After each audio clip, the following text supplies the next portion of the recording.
We're going to dive in because we want a little bit of time in the back end for some more worship, conversations around communion. But for those of you who have not been here, here's a summation of what we have covered in the last 4 weeks. We have intentionally taken the 4 weeks of January to explore what it means to go deeper in our walk with Jesus. That's kind of our goal in all of this. We've done some great spiritual discipline intro, some conversations. I'm sure some of you, hopefully most of you, are following John Mark and the Practicing the Way series that's online. Great videos and material resources that's available. But for us practically, as a community, how can we ensure, with such diversity in the room and such different ages spiritually, and those who've grown up in Christian homes and those who have never really experienced much at all, what could it look like? So we took the 4 Sundays and we explored these 4 essential ingredients. Conviction, which Ty taught, and that's essentially creating a culture of inner integrity and authenticity in the eyes of the Lord. I'll read that to you again. It's creating a culture of inner integrity and authenticity in the eyes of the Lord. You know, it's a beautiful moment in the Old Testament, or the earlier part of the scriptures, where it said he did evil in the eyes of the Lord. And so we're looking at conviction not in a nebulous kind of I feel guilty way, but it's again something that's objective and eternal and lasts, and that's the love of God as expressed in the text. And so it's an inner integrity and authenticity. It's me being honest about who I really am, but in the eyes of the Lord. The second is confession. Confession, there we go. Confession is a culture of honesty and transparency in community. Guys and girls, we don't want to put together a great Sunday. I mean, I love this space. As you can see, I love the interaction and the family and the singing of songs and the opening up of the scriptures and announcing birthdays and weddings and all the great things that come. But there's a deeper and more wondrous component to the story. And that second piece is a culture of honesty and transparency in community. All of us who have grown up in a Western worldview struggle with spiritual narcissism, i.e., our teaching has made me believe that I am the center of the conversation. In fact, I can reach full maturity by myself as if I were a hermit on an island. But that's not true to the text. The text gives us a perpetual, we'll see it again tonight, reference to the usness of our faith. And so confession is a culture of honesty and transparency in community. Someone needs to know what's knowable about you. I'm reading a book at the moment, prepping for something I'm teaching in South Africa. I think it's from Boys and Men, or Men and Boys, I forget. And he was just giving some really interesting statistics talking about pornography amongst the young. And he landed, this is not a Christian author, works for the Hoover Institute. He said, do you know, he asks the reader, that there are 1 million estimated prostitutes in America right now? Guess how many priests and pastors there are in America right now? If there are 1 million prostitutes, how many priests and pastors do you think our 50 states have? Anyone has it a guess? We won't stone you for a wrong answer. 260,000. A quarter of the number of prostitutes are the number of pastors and priests. So where's confession happening? Most, even Christians, live with the trauma of shame and guilt because confession has never been a high discipline in Protestantism. And I think part of the gift that John Mark and others are bringing back to our attention is the power and the wonder and the sublime freedom that comes with confession in community. It doesn't mean that everyone knows everything, but in community, someone knows. Please hear me. I'm not talking about your mates at a pub having a beer or a couple of shots together and said, oh, geez, you know, I was on Pornhub last night. That's not confession. That's arrogance. Confession is a broken heart. How my soul is being stained by the images that I look at 2 to 3 times a week, according to data, at 6 minutes a time, which invariably leads to masturbation. Where do I confess dirty hands and an impure mind? Well, the scripture gives us that space right here in community where I value honesty and transparency. Consecration is the third track, if you wish. And it's the culture of surrender to being set apart for a divine assignment. They were consecrated to something. It's a culture of surrender. God, I give my all so that I can step into this adventure, that I will remain pure so that I can be married one day. I walk with having to die daily, Paul says, to the things that I want to do, the things that I want to spend my money on. But because there's another assignment for me, and you are preparing me towards that end. Now, communion, which is what we're looking at tonight, for me, is a culture of three components: of historical remembrance. Jesus said, whenever you do this, remember. Of personal reflection, who am I around the table with Jesus? Am I the betrayer? Am I the denier? Am I the John hanging in his bosom at his every word with deep, intimate affection? Who am I at the table? It's historical remembrance, it's personal reflection, and then, forgive this word, I just like it, the eschatological anticipation. It's the anticipation until he comes. We'll talk more about that in a moment. Jonah is going to come and read our text for us. Where are you, Jonah? Come on, dude.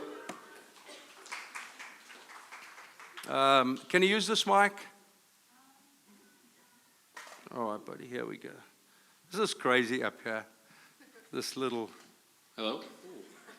Hey, guys. Okay, I'm reading 1 Corinthians, where are we? 17 through 34. Chapter 11. Chapter 11, 17 through 34.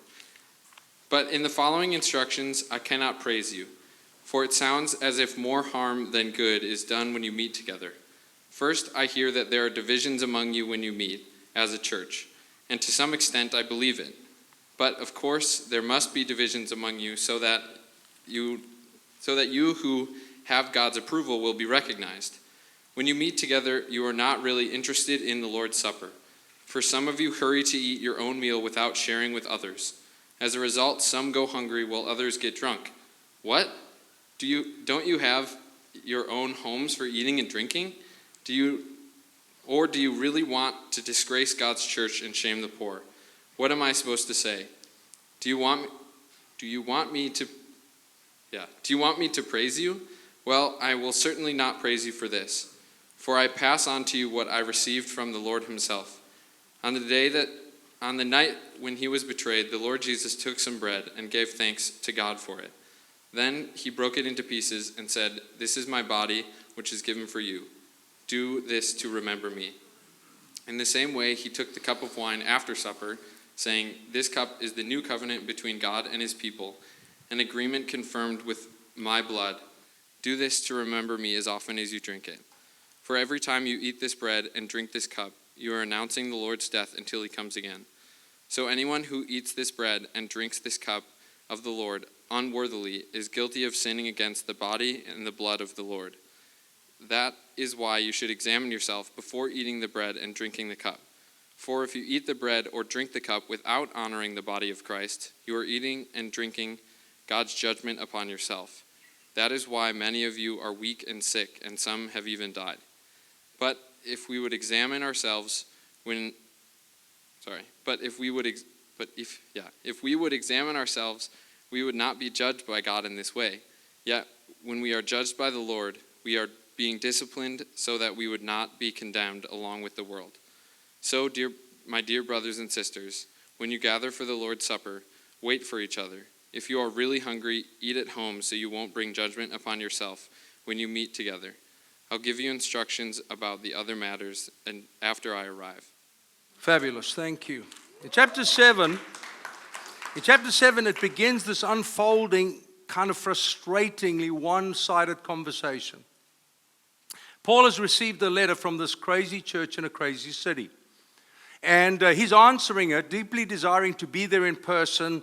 No Zoom, no ability to kind of screen in to the community. And so he has to rely on the script and the scribe to be able to represent him. So whenever we read this, it's not the whole picture. Remember, he's answering the questions they asked. And it says in chapter 7, verse 1, now concerning the matters you wrote about, and there are about 4 or 5 of them, it's not good for a man to have sexual relationships with a woman. And he goes on and spends time talking about marriage and intimacy and sexuality. And it's an incredible treatise, if you wish. Answer. And remember, Corinth was a bit like we are here in Southern California, highly promiscuous, validating and valuing a very godless life. And it was seeping its way into the church. Chapter 8.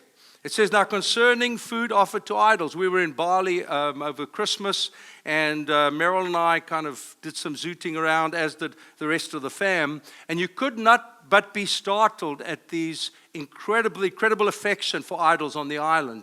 When Stu teaches, I'm sure he'll tell you of an incident that had a direct effect on us and our stay there. But idolatry is not, and there they have what, the second largest idol in the world? Monument, okay. But it's overwhelmingly Hindu, as are all the little shrines along the streets and side streets. And so he does this whole unpackaging on idols and what idolatry does. He continues, and I'm just giving you an overview here just for a moment. And then he speaks in chapter 11 about head coverings, and he says, good job. That's not a fashion statement. It's an authority conversation.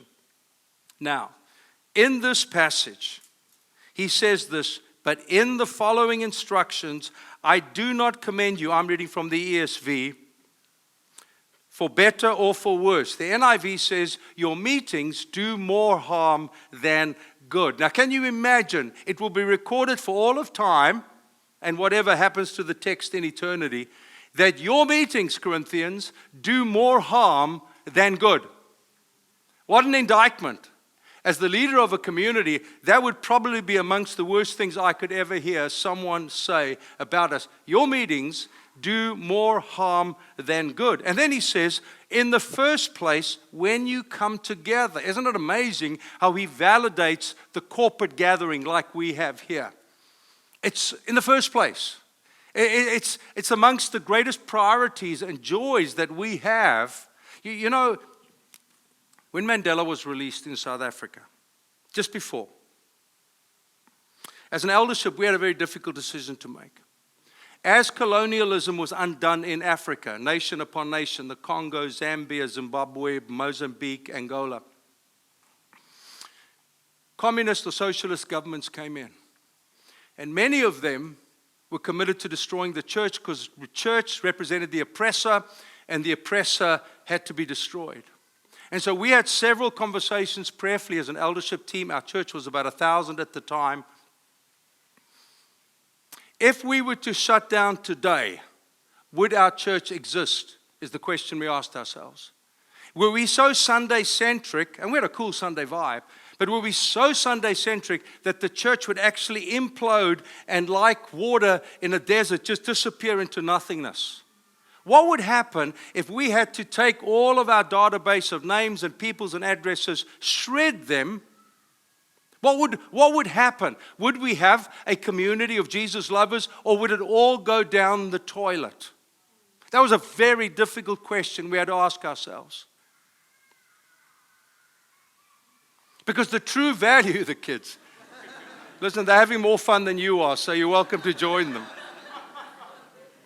And so the question we ask ourselves, it is of first importance, of first place. This, I want to argue, is not just a little optional extra. We kind of throw it in as a dessert at the end of the meal when it suits me. I don't mind a little bit of calories. I don't mind a nice chocolate with a chocolate sauce caramel kind of dribbled over it. But it's not really the meat and potatoes of my life. Well, Paul is arguing contrary to that. He said, a first place, a first importance. And then he goes on to describe that when they come together, they eat together. And I think somewhere along the line, and I always run out of time, so I probably won't develop this with any great length, we drifted from the centrality of the table and eating together to at best it being a nip and a sip as a bi-monthly obligation. And we wonder why it carries so little weight. Pause for a moment just from this text and we will look at others. He said, when you come together to eat, there are divisions amongst you. He is horrified that the rich are hanging out with the rich, the poor are obligated to be with the poor, the educated are dialoguing together with great philosophy, the uneducated are somewhat embarrassed and awkward as they chat about more normal things. The politically persuaded are beating a loud drum for their political party persuasion, and I think Christian nationalism has done the church in this country endless harm. Feeding this narrative, us and them. We who are the body of Christ are not male or female, Paul says, Jew or Gentile, rich or poor, educated or uneducated. In fact, he goes a little bit further and he says, can you believe it? That when you come together to eat, everyone, or at least the rich, bring their little picnic basket of goodies and eat by themselves, while those people who are hungry have to sit watching. Can you believe this?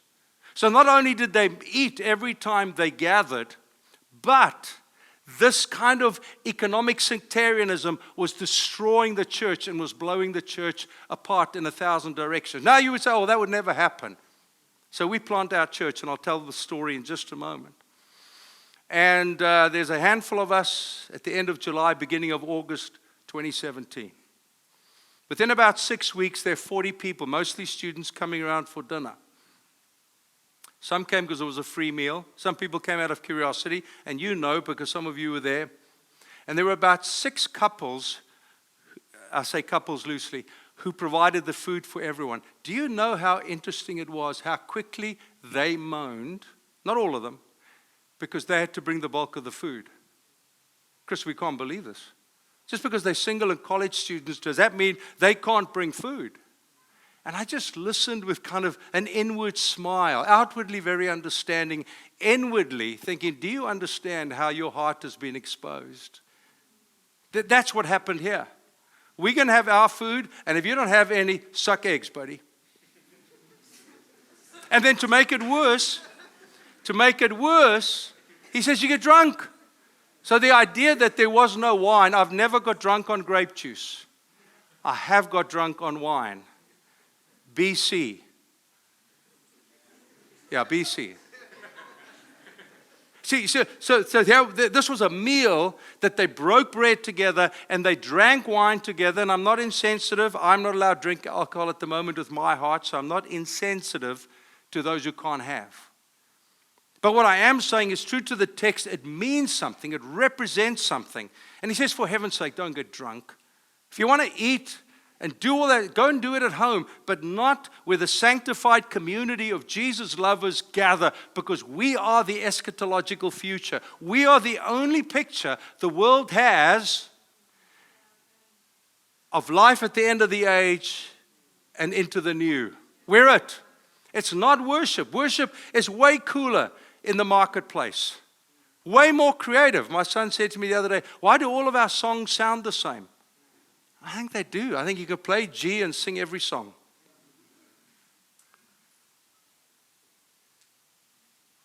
The buildings are cooler.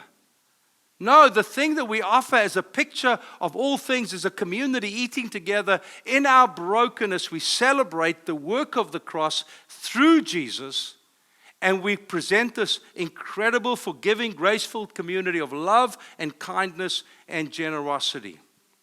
Now, our story very quickly. Why does it matter?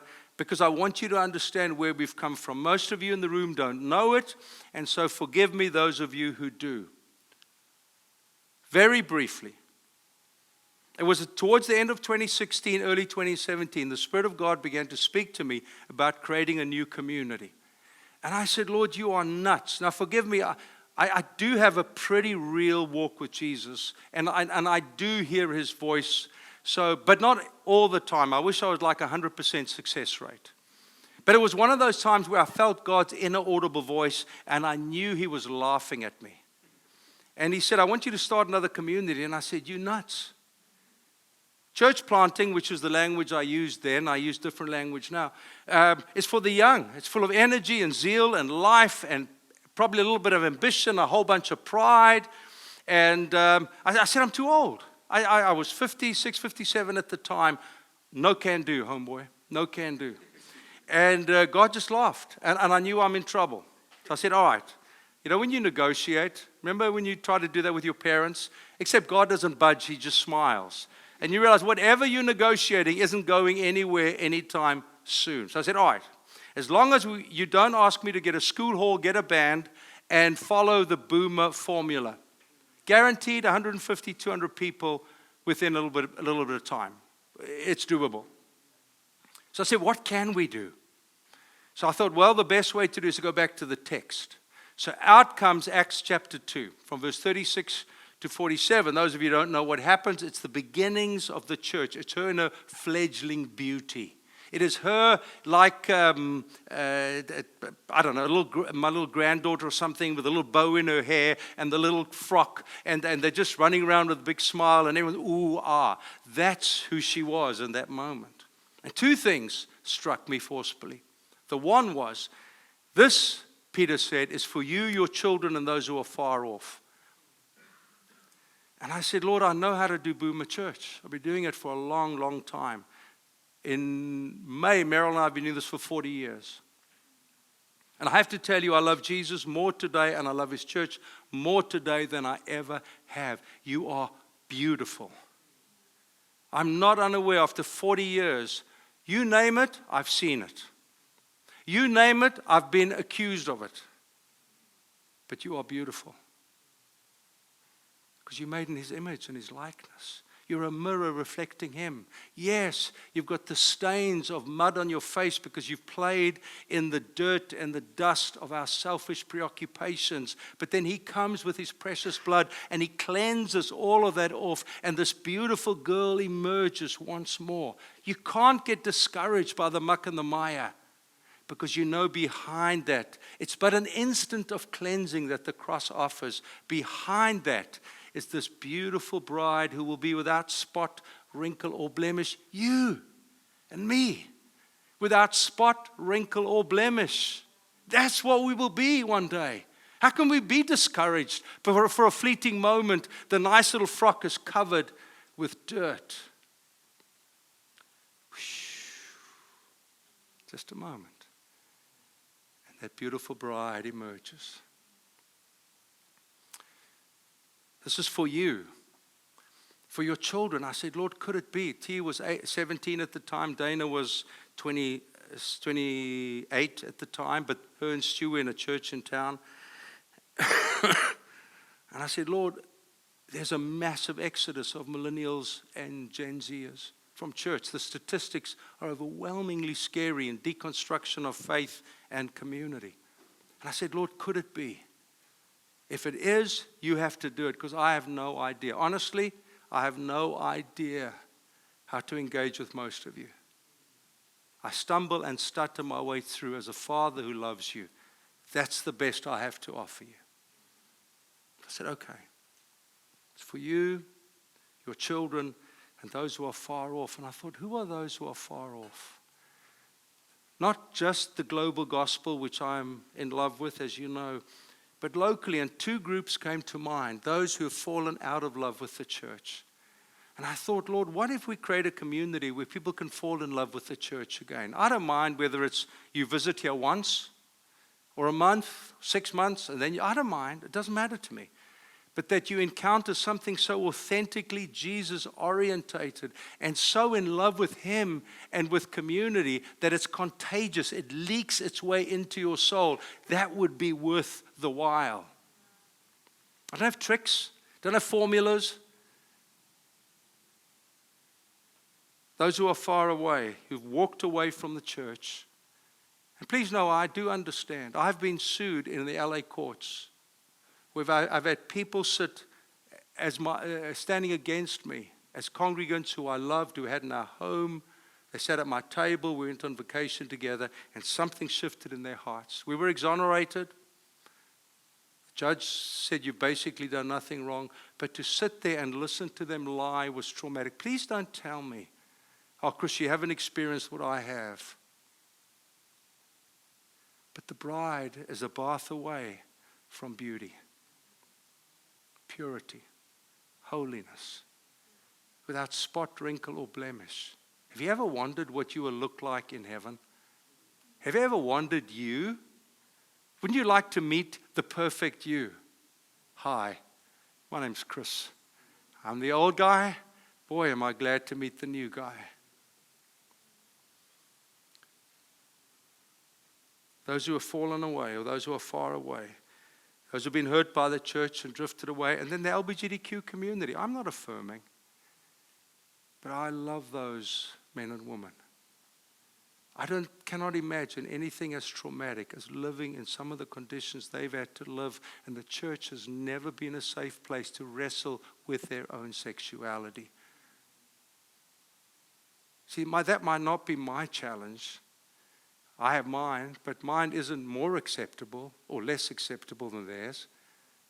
Surely we can find a way under the blessing of Christ to wrestle with our issues and life challenges together.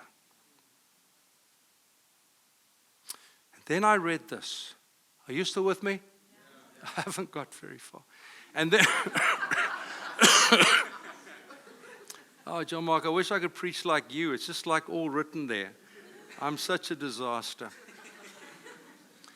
And I read this 42 to 47 over and over and over and over again, and then it dawned on me of everything that church did. Submitted, devoted to teaching, praise, looked after the poor, favor amongst the people, etc., etc. One thing occurred 3 times. Only one. Verse 42. They devoted themselves to the breaking of bread. And every church historian, theologian will tell you that was a meal. Doesn't mean what we're doing is wrong. It just is what that is. Secondly, they broke bread in their homes. Not just publicly, but in their homes. And thirdly, they ate together with glad and sincere hearts. And it hit me like a 2x4. The way forward is around the table doing life together. It's not well, do you attend a small group? That's not the conversation. It's who is the table community, the people that you eat with, that you are transparent with, that you and I wrestle life with. Who is what the text asks us. You see, if we look at the biblical overview, dear friends, the biblical precedent is clear from Genesis chapter 2, 3, all the way to Revelation 19 and 21. Food is the single vertebra that if you read it that way, it's fabulous. You look at the trajectory of how food was pivotal to the Jewish, Judeo-Christian story. We're way too dependent upon the pulpit. Listen, I love teaching. But we're way too dependent on it. The reformers replaced Mass with the pulpit. Good? Yes. Restored the power of the text, restored the authority of preaching. Bad? The table got sidelined to a nip and a sip. That's not what my Bible teaches. My Bible says that is the central space. First of all, when you gather, eat together. They devoted themselves to breaking of bread. They broke bread in their homes. They ate together. The Old Covenant is full of the Pesach, the Passover, and the Rosh Hashanah, the Feast of the Tabernacle, Yom Kippur, Purim, all of those beautiful, beautiful feasts. Jesus did so much around the table. I want to marinate. I'm sorry I'm saying the same thing over and over from different angles, but I want to marinate. See, if you have no church background, I guess subconsciously you'll think it's a sermon and a mic'd up guitar. That really is church. Or if your background is maybe mega church or something else, that would be the similar conclusion. But I don't think that's what the Bible teaches us. The Bible teaches a healthy, robust, multiplying church is a church that does life together around the table. We ate together until COVID closed us down. We had no place to eat. Then when we moved in here, we were asked out of preference and honor to the breweries not to eat together every Sunday night, or we would. I believe in it with all my heart. And folks, it's not a potluck. I have people say, oh, no, our church does potlucks too. Potlucks nauseate me. You know what I mean? You take the buns from last night's barbecue that you don't use. Oh, haven't we got something left over from groceries the other night? No, it is a culinary feast. It represents Jesus, the marriage potluck of the Lamb. No, the marriage supper of the Lamb. It's where you bring your best. You take your best recipe and your best food and you pour yourself into the best of your culinary ability. And you present this meal that's good enough for Jesus, for His church. And we eat together, salivating at the privilege of it being an extraordinary culinary experience. I watch when we eat together because I want to see the visual disbelief of, I don't think that's what churches do. And then 2, dang, this is good. Now listen, when Caleb does his first enchiladas, that's what I'm saying right there. The pride and the joy of, this is the first time I've done this, and it is good. I was sick this week. Sadly, I had 2 horrible weeks, but we were going to have table community in our house, and I got my sauces ready. I was going to do a Thai chicken curry. Coconut milk, it was there. I bought my special chicken, and it was ready for action. And then I went down again. See, it's a feast. When I watched, on a story between you and me, I'm wrestling with all of this, and I find Chef's Kitchen or Chef's Table on Netflix. And I start watching it, and I'm literally jumping up and down in our non-TV room. It's a room set aside, but we don't really have a TV. So I'm looking at my computer, and I'm jumping up and down. This is it. And I see the guy sitting there, and he's making this dish, and he's just sprinkling it. He's sauteing it with some, and it's like, pshh. And I'm saying, this is it. This is it. If I was confident enough, I would have a space where we would have a kitchen, and on a Sunday, we'd cook together, we would eat together, and then we would worship together. Because that's there. That's in the text.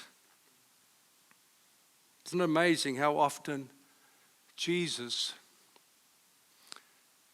what He did, one theologian said, He did it at a meal, on the way to a meal, or on the way from a meal. For those of you who are more biblical literate, there's a story, and I'm sorry for those who might not know the Emmaus story, but it's of 2 men who are leaving Jerusalem devastated.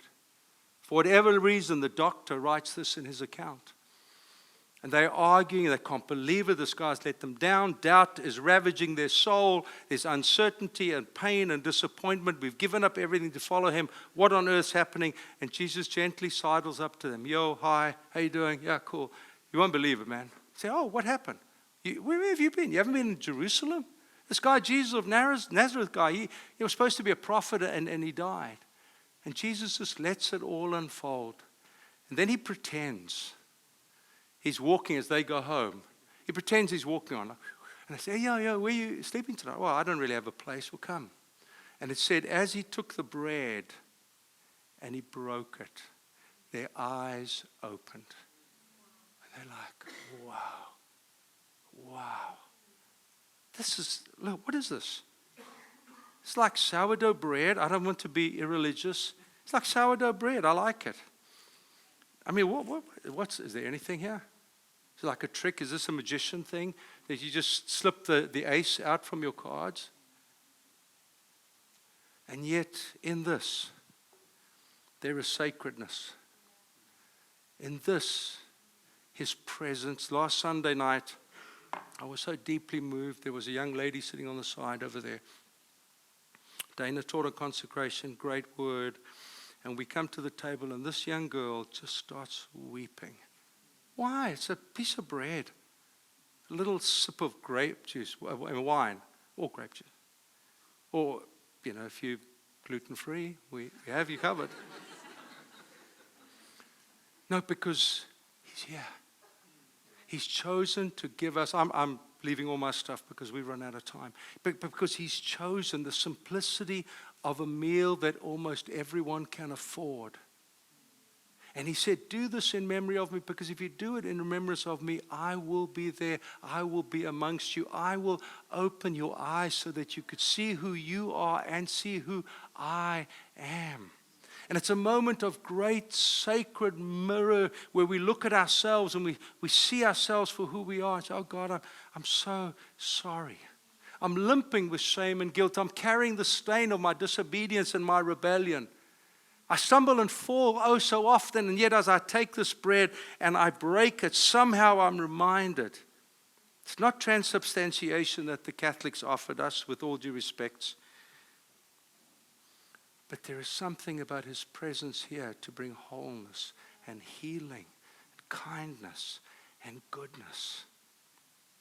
So when we eat, the early church discovered, do this in remembrance of Him. Eat the meal, but do it in a way that allows Him to break in on us. Eat together. Share what you've got. No division, no segregation, no separation. Come and bring your food and let's eat together. And in that space, we remember Him. In that space, it's personal reflection. Remember, we said that right at the beginning. God, this is who I am. I am so sorry, or I am so grateful. Every morning I write in my journal, good morning, Father, thank you. And I just write the things that I'm thankful for, and it's never short. Because that's what this is. It's personal reflection. And then thirdly, it's eschatological anticipation. It's anticipation of what is to come. He said, eat this until He comes. Someone said, and the quote's there, but forgive me for butchering the quote. Communion is not exclusively a time of penance. It's a time of celebration because it's the third day. It's Sunday that they ate together. And it's on Sunday that Jesus rose from the dead. And on Sunday, the final enemy, death itself, was conquered. And we, dear friends, are the beneficiaries of a resurrected Jesus who is the inspiration of our hope. Why is it, I land, at a time of such uncertainty, such anxiety, such fear, such disappointment, that we who follow Jesus are not anchored by those emotions? Because He is risen. The tomb is empty. The Russian Christians, in the face of the most dastardly persecution, would meet each other and they would raise their hands and they would say, He's risen. They can kill us today, but He is risen. They can take my house and my property, but He is risen. And our eschatological hope, dear friends, because of communion, is that He has risen. No matter what you are facing, no matter the challenges and obstacles that are before you every day, I want to say to you, He is risen. Why do we come to communion? Because we remember Him. Because we reflect on the condition of our own soul and we anticipate the hope to which He has called us, the great resurrection of the dead. Isn't that glorious? Isn't that a first of all? Isn't that why we should do it regularly? I pray that somewhere, sometime, we can eat together often, or at least all of the time, or at least often. Because to me, that is Christian community. That's the place I want the unbeliever, who's a friend of mine, is a super atheistic LA Times journalist, finds every opportunity he can to have a go at me. That's okay. Because I want to bring him to where the brothers and sisters eat together in the candiose celebration of brokenness to wholeness, death to life. I invite you this evening. Caton, can I have you as he decided to leave me or forsake me?